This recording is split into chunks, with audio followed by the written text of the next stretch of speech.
L'imprenditore Marcello Giavarini, già presidente della società di calcio dell'Akragas, uomo d'affari molto noto nel nostro territorio ma anche all'estero, per restare fedele alla sua tradizione ha deciso di donare la somma di 15.000 euro alla sua città per salvare la festa del patrono Sant'Angelo a Licata.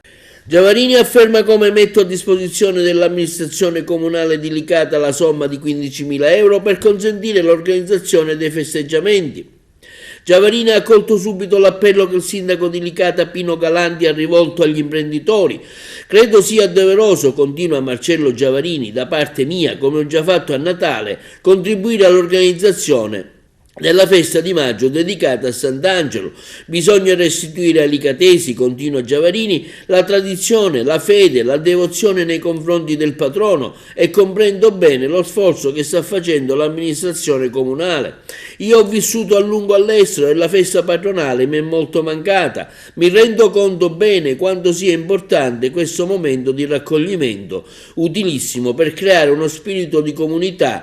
Quindi, conclude Giavarini, sono ben lieto di donare alla città di Licata 15.000 euro per l'organizzazione della festa. Giavarini in passato ha avuto anche momenti simili, diverse le iniziative generose svolte dal mecenate, come la donazione per rendere possibile l'installazione delle luminarie natalizie nella sua città di origine Licata. Ricordiamo anche la donazione di 10.000 euro in abbonamenti alla squadra di calcio della sua città, il Licata Calcio. Il patron licatese ha voluto anche sostenere la squadra della SEA Paragona del suo amico presidente Nino Di Giacomo con l'acquisto di 150 abbonamenti. E ancora nel maggio del 21 il sostegno del Licata Summer League, campagna di sensibilizzazione Ripartiamo insieme e il premio Marcello Giavarini, ma anche momenti di allegria e spensieratezza come il sostegno al carnevale licatese nello scorso febbraio del 2020.